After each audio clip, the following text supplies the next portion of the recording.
Okay, let's talk about Cincinnati. So Cincinnati is coming into this game off of a really nice upset win over Kansas on the road in Lawrence. They basically want to shoot out with the high flying Jayhawks. It basically is two offenses that are playing really well and two defenses that are not playing well at all. Uh, One thing we'll talk about the Cincinnati offense here. So Brennan Sorsby last year against Iowa State, he had like 100 yards on the ground. Didn't do much in the air, but had 100 yards on the ground. And Cincinnati kept it tight with Iowa State for a while. I think Iowa State kind of eventually started pulling away just a little bit, but clearly that Sorsby has taken a little bit of a step forward. He's a much better passer than he was before. Yeah, Cincinnati is a good team. Let me see if I can find their stats. They've got a they've got a really nice receiver. Damn it, trying to pull up the box score so I can get the actual stats. So Brennan Sorsby last week went 29 of 43 for 388 yards and a couple touchdowns, 85 and a half QBR. I think PFF has him graded out as like as a top 10 player for them. Which let me pull it up here. I can just pull it up on screen. So Evan Pryor there, a nice little running back. Cyrus Allen, 11 catches, 128 yards, 2 touchdowns. Cyrus Allen has been one of the best receivers in the Big 12 so far this year. They've got weapons now. Scott Satterfield, for all the criticism he gets, right now he's doing a good job. I think if Cincinnati had been bad again this year, my guess is that Satterfield probably loses his job. But this year he's done a good job of keeping himself paid. People forget when he was at Louisville, he got a lot of credit for having some really creative offensive schemes and some really creative play calling. This isn't unprecedented for him to put together a good offense. And it'll be a good challenge for Iowa State's defense. They're playing against Sorsby's a veteran quarterback that can hurt you with his legs, can hurt you with his arm. And he's been really good this year. You could argue. So he's played one good defense this year. Nebraska has a pretty good secondary. Nebraska plays a whole lot of man coverage. Iowa State plays almost exclusively zone coverage. He's been really good against zone coverage this year, was kind of bad against man coverage against Nebraska. You could argue that was just bad game plan on the part of Cincinnati. But the funny part about this game, though, is that Iowa State and Cincinnati play the same defense, and that is because Cincinnati defensive coordinator Tyson Veit learned how to coach that scheme under John Haycock at Iowa State. So both teams know pretty much exactly how to attack the other one. It's kind of a funny deal. So really, what comes down to is in this game it comes down to winning individual matchups. It comes down to play calling. And it comes down to who can stay the most disciplined as far as managing turnovers and penalties, because they're running the exact same defense they are. They know how to attack us. We know how to attack them because they're doing the same thing we are. Now the two teams are going to attack differently. Cincinnati's got an established receiver in Cyrus Allen. We believe we've got a receiver now in Chase Soule. I want to see him put together 2 games in a row, but it's very clear that Chase Soule is very gifted. He's very athletic. He's very talented, and that Rocco is now trusting him, and that he is now on tape as somebody Cincinnati needs to keep an eye out for, which is great because the tight ends are still really good. Turns out at least one of them can throw. And Ben Bramer, who now has a longer completion this season than any completion that Mark Gronowski from Iowa has completed. So that's kind of fun. But the tight ends are such a big part of the game plan of preparing for Iowa State that now you have to figure out how to defend that while knowing that you've got Chase Soule out there at 6'5" and can beat your corner off the line. That you've got to deal with him too. And also you've got 2 running backs that are really good and an offensive line that's playing really well. So I was taking attack Cincinnati in a lot of different ways. And, this is another one where I don't think Taylor Mauser needs 2 weeks to figure out how to attack this defense. But if you're asking me to choose between Taylor Mauser and another play caller on figuring out the other one's defense first, I'm gonna take Taylor Mauser. He's too good at his job. And I just this feels like a game where Iowa State is going to want to be able to slow the game down. I think they're going to want to control clock. I mean, scoring quick's great, but if you can get a 6-minute scoring drive, you'd prefer a 6-minute scoring drive over a 2-minute scoring drive, or you'd prefer a 10-minute scoring drive over a 4-minute. I like the idea of kind of eating some clock in this one, slowing the game down, reducing number of possessions just to keep Cincinnati's offense off the field.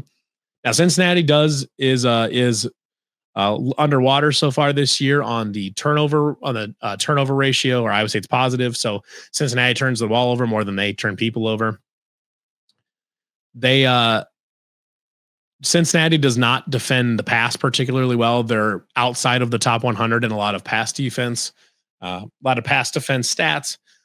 In rush defense, they're about middle of the pack. They're 50th, 60th, they're in the 50s and 60s for rush defense.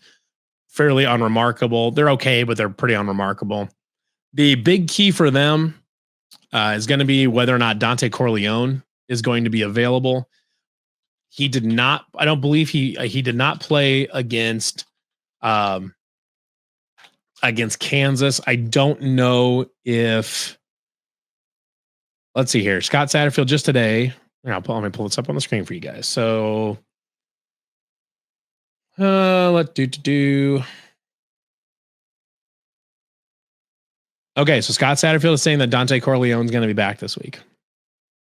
He was out with an ankle injury. Joe Royer is fine. Corleone is carrying questionable status into this week, but he's trending in the right direction. So if you're Iowa State, you're planning on dealing with Dante Corleone, who's a very good, very, very good defensive tackle. Pretty much right on par with Dominique Orange. He's really, really good. So dealing with him is going to be something Iowa State has to work with. And if he's out, that makes running the ball a lot easier for Iowa State. If he's in, then you're probably double teaming him, and you're finding a way to bring extra tight ends in to run the ball. And that's okay. But I think Iowa State's plan here is you're definitely going to be conserving clock. You're gonna be eating time of possession, keep Cincinnati's offense off the field, keep their defense on it, wear their defense out a little bit, and just let your physicality, just like you did with Arizona, let your physicality take this game over and win this game for you. Because right now you're going to be able to, you're going to have a physicality advantage, a strength advantage over most teams you play. Pretty much all of them, until you, like, if you run into Tech or Utah in the Big 12 title game, they'll be able to go toe for toe with you, but they'll be able to go toe to toe with you on that. But of what's left on the schedule, you're going to be the more physical team in pretty much every matchup.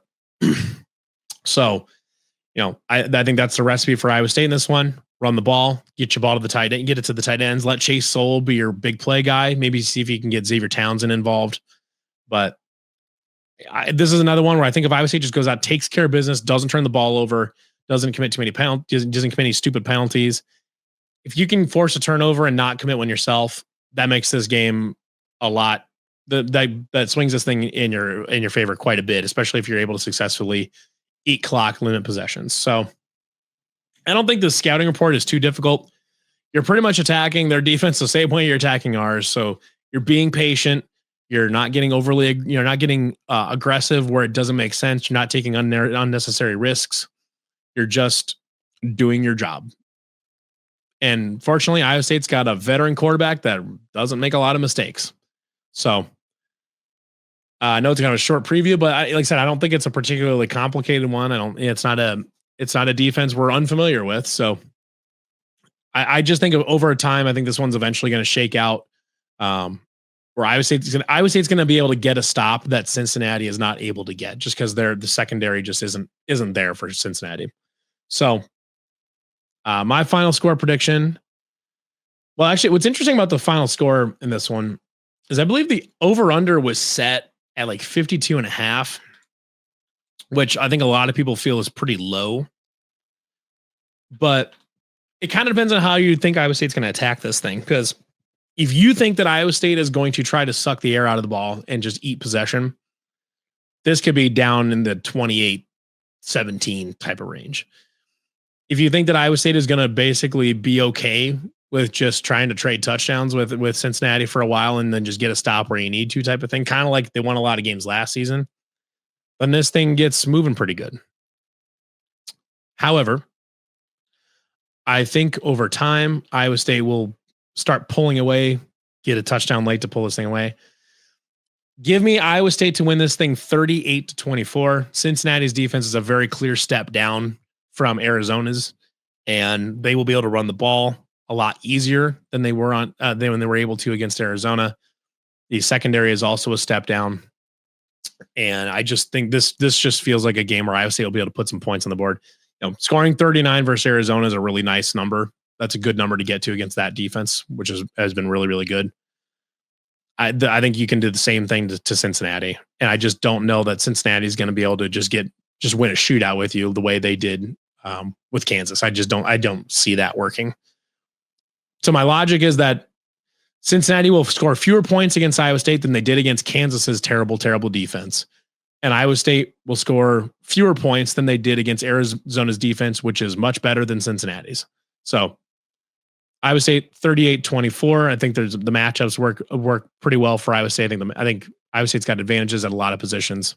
So Iowa State 38-24 over the Cincinnati Bearcats in Nippert Stadium, which is a good stadium. It's not one that like worries me necessarily as far as like an overwhelming, it's not like we're not going into, we're not going into Neyland Stadium or something like that. We're not going to Rocky Top. Remember, we're just going to Cincinnati. It's a good stadium, but it's not something that the team can't handle. I mean, if you want like a player to watch on offense, I'm very curious to see how they use Chase Soule again. I'm very curious.